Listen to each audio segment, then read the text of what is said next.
Salut la compagnie, ici Marco, et on se retrouve aujourd'hui pour parler du match nul du Paris Saint-Germain face à Bruges. Et quand je dis le match nul, c'est pas uniquement à cause du score, c'est aussi parce que Paris a été nullissime. Dans tous les compartiments de jeu, c'était extrêmement inquiétant. Sauf avec Navas, c'est le seul point qui allait dans ce match pour moi, c'est Navas. Alors on va revenir un petit peu dessus. Paris qui a aligné pour la première fois son attaque avec évidemment le trio, le fameux trio qui est censé faire peur à l'Europe entière, tout simplement. Neymar, Mbappé, Messi. Et il faut dire ce qui est, le Paris Saint-Germain, la seule chose qu'ils venaient chercher à Bruges, c'était les 3 points. Le match nul, ça n'avait aucun intérêt. Et pourtant, j'aurais pu accepter un match nul si jamais ils avaient bataillé, si le Bruges avait joué complètement blindé en défense. On est très loin de ça à la fin du match. Alors j'ai vu que la possession était quand même plus équilibrée que ce que je pensais, mais à la fin du match, j'ai eu le sentiment que Paris a eu de la chance de ne pas perdre ce match, parce que Bruges a déroulé.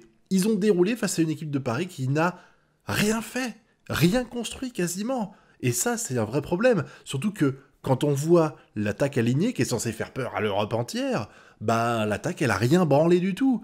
Il n'y a eu aucune combinaison quasiment en attaque. Les seules combinaisons qu'il y a pu y avoir éventuellement, c'était entre Messi et Neymar. Et tu te dis que c'est parce qu'il y a un passif derrière, vu qu'ils ont joué ensemble pendant des années au Barça, mais Mbappé, encore une fois, vous allez dire que je tape sur Mbappé, mais il a fait évidemment la bonne passe D qui a permis à Herrera de marquer le but, qui a été synonyme après de totale domination de Bruges quasiment, mais en dehors de ça, Mbappé, il a fait du Mbappé. Ça veut dire que il fait des passes sans vraiment regarder où il fait une passe, donc des fois il fait une passe à l'adversaire, des fois il fait une passe à un joueur qui est absolument pas bien placé pour la jouer, ou alors il essaie de dribbler 3 joueurs, il en passe 2, tout le monde applaudit, et puis le troisième il se fait passer, et on dit « Ah bah il a quand même passé 2 joueurs, ouais mais ça sert à rien, il en a passé que 2, il faut passer les 3. » Bon, Icardi, j'en parlerai pas trop, il est rentré pour remplacer Mbappé qui s'est blessé, on verra si c'est grave ou pas, mais en tout cas Icardi, il a fait 2-3 trucs un peu sympas, bon, je trouve qu'il fait des gestes de trop là, à un moment donné, il est à 2 mètres des buts et il fait une sorte de...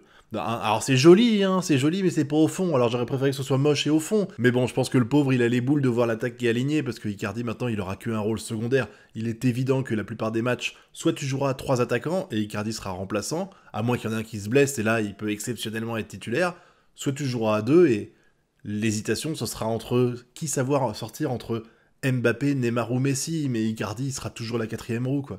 Donc je sens que ce pauvre mec-là, il va galérer l'année, c'est clair, et tu sens qu'il est... Enfin, j'ai le sentiment qu'il est peut-être un petit peu moins serein que d'habitude, parce que c'est vrai qu'Icardi, bon, je préférais quand même quand on avait Cavani, quand on a remplacé Cavani par Icardi, j'étais pas super serein, j'étais pas super heureux, bon, il a fait quand même du bon taf, même si c'est clairement pas le meilleur joueur du monde, mais là, j'ai le sentiment que...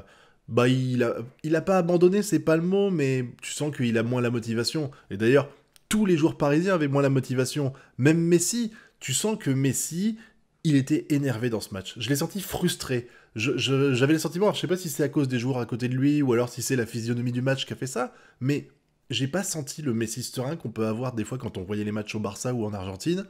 Là, vraiment, il a fait, bah, je parle pas techniquement, mais je parle vraiment de ses réactions entre 2 balles.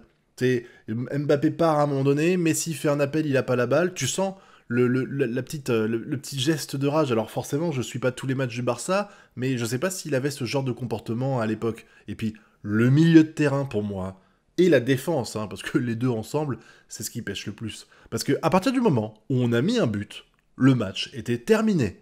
Et quand je dis terminé, c'est pas pour Paris. Le match était terminé parce que Bruges a tout fait derrière. Il y a rien eu. Le milieu de terrain, mais Wijnaldum là, mais ce mec, j'ai même pas su qu'il était sur le terrain avant qu'il soit remplacé. C'est hallucinant. Alors, je sais qu'on me l'a survendu et que au début je disais qu'il faisait pas des bons matchs, mais que ça allait peut-être s'améliorer. Là, ça commence à quand même s'enchaîner les matchs où je trouve qu'il est inutile. Et ça continue. Le mec ne sert à rien. Et après, c'est pareil. Dès qu'il n'y a pas Verratti sur le terrain, on sent que le milieu de terrain, ça ne va pas bien. Ça ne va pas bien. Même après, je rappelle que quand même les milieux, ils sont censés faire avoir un rôle de relais entre l'attaque et la défense. J'ai quasiment pas senti ce relais. Sans parler du fait qu'il y a aussi un rôle défensif à avoir qu'ils n'ont absolument pas eu.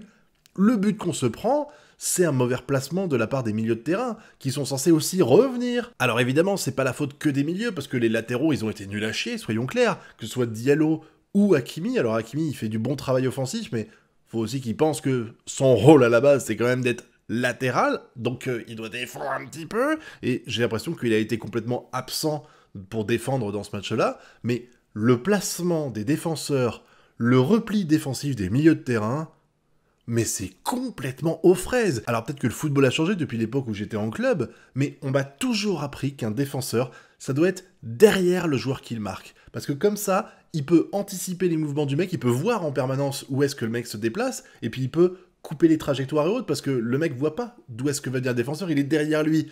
Là, les défenseurs parisiens, mais les mecs, soit cette règle-là, on me l'a apprise et elle est complètement fausse, et il faut défendre, il faut marquer les joueurs devant eux, soit il y a un problème dans vos placements, les gars, c'est pas normal. Vous vous faites complètement avoir par tous les attaquants Bruges. C'est ouf. Les mecs se sont baladés sur le terrain. L'attaque, ça a été un festival du côté de Bruges. Et je te parle même pas des erreurs défensives de ouf. Paredes, mais il a failli se manger un rouge.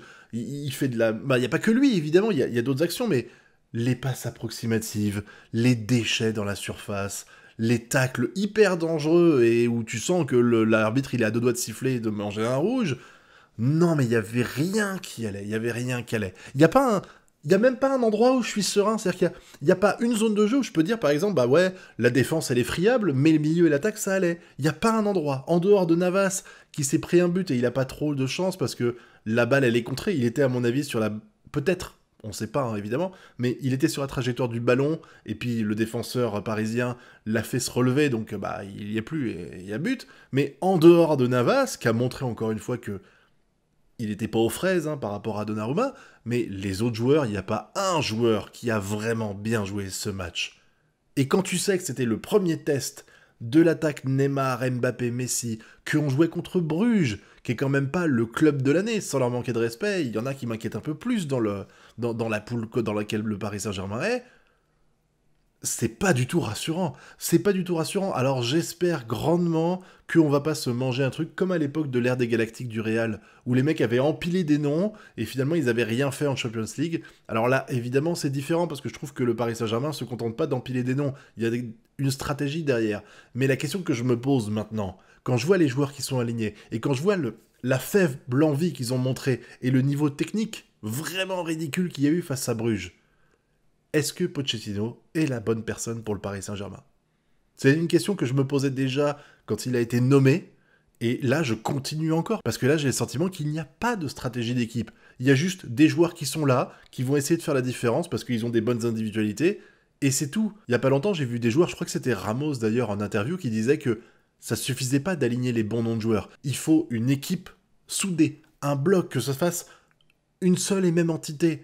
Et tu sens bien qu'au Paris Saint-Germain, c'est pas le cas actuellement. Donc soit à un moment donné, il y aura un déclic, genre un match, j'imagine par exemple, on perd 2-0 contre Manchester City, on remonte et on gagne 3-2, un truc comme ça, qui permettra peut-être de souder tout le monde, mais là tu sens qu'on n'y est pas du tout. On n'y est pas du tout. Il y a vraiment... j'ai vu le match de Lille hier, et je trouve que les Lillois, bon évidemment, il n'y a pas la même qualité de jeu, donc forcément il y a plus de déchets, mais tu sens qu'il y a quand même une physionomie, il y a une envie, une volonté de jouer ensemble. Et j'ai l'impression que les Parisiens, c'est pas le cas. Après, j'ai quand même le sentiment que Bruges, ils jouaient le match de leur vie. Il y a eu pas mal de fautes, hein, c'était vraiment pas super réglo de leur part. Mention spéciale quand même à la putain de simulation dans la surface en première mi-temps. Alors je crois que c'est sur un coup franc ou un corner, t'as un joueur qui s'effondre par terre. Moi, je serais l'arbitre, honnêtement, je demanderais la VAR. T'as un joueur qui, ou pas forcément la VAR, mais au moins au quatrième arbitre de dire ce qui s'est passé, et l'arbitre il regarde, et puis il y a une simulation, mais un jaune, je sais pas, mais le mec il s'allonge dans la surface, il y a absolument rien eu.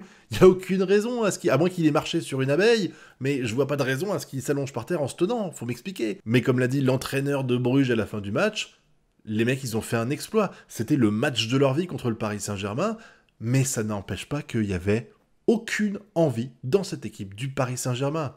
Et je pense, encore une fois, je suis désolé, que ça se joue à cause du coaching. Il faut vraiment avoir une philosophie de jeu. Et là, je vais remonter un petit peu loin, mais autant quand il y avait Ancelotti ou Blanc comme entraîneur, je sentais vraiment ce que voulait faire le coach. C'est-à-dire que quand tu voyais ce qui se passait sur le terrain, tu fais « Ah d'accord, l'entraîneur a voulu faire ça. » Là, depuis un sacré paquet de temps, depuis que Pochettino est là quasiment, j'arrive pas à avoir de philosophie de jeu de sa part. Je ne sais pas ce qu'il veut faire avec le Paris Saint-Germain. J'ai l'impression qu'il me rappelle un petit peu Domenech, à l'époque où Zidane et Thuram sont revenus en équipe de France. On avait l'impression en fait que Domenech il était juste là pour dire bah voilà, ça c'est la feuille de match, mettez les noms que vous voulez et puis démerdez-vous. Là c'est un petit peu ça. Je ne sens pas Pochettino véritablement leader de cette équipe parisienne? Alors peut-être que il n'est pas au niveau, peut-être que les égos des joueurs sont trop gros et que c'est pas forcément sa faute, c'est juste qu'ils ont trop le melon et qu'ils font un peu ce qu'ils veulent en disant ouais, ferme ta gueule Pochettino, t'as vu mon nom qui est floqué derrière le maillot, tu te tais et je fais ce que je veux, j'en sais rien. Mais en tout cas, il y a véritablement un problème actuellement. Que ce soit la mentalité des joueurs, leur volonté de gagner qui est vraiment inexistante actuellement. Il y a juste eu Messi que j'ai trouvé ultra frustré de ne pas marquer. C'est un petit peu le seul qui avait l'impression, où j'avais le sentiment qu'il y avait une réaction de sa part au fait que ils n'étaient pas en train de gagner. Et puis, comme je l'ai dit, il y a Pochettino qui, pour moi, n'est peut-être pas à la hauteur pour gérer cette équipe du Paris Saint-Germain. Donc après, dites-moi ce que vous en pensez en commentaire. Peut-être que vous avez vu un match différent du mien, c'est tout à fait possible. On n'a pas la même vision des choses. Peut-être que vous avez réussi à voir des trucs que moi, j'ai pas vu. Donc, j'attends que vous les disiez en commentaire. En tout cas, moi, je vais vous laisser ici. Je vous dis à très bientôt pour de prochaines vidéos. Et d'ici là, je vous souhaite de bien kiffer. Tchuss!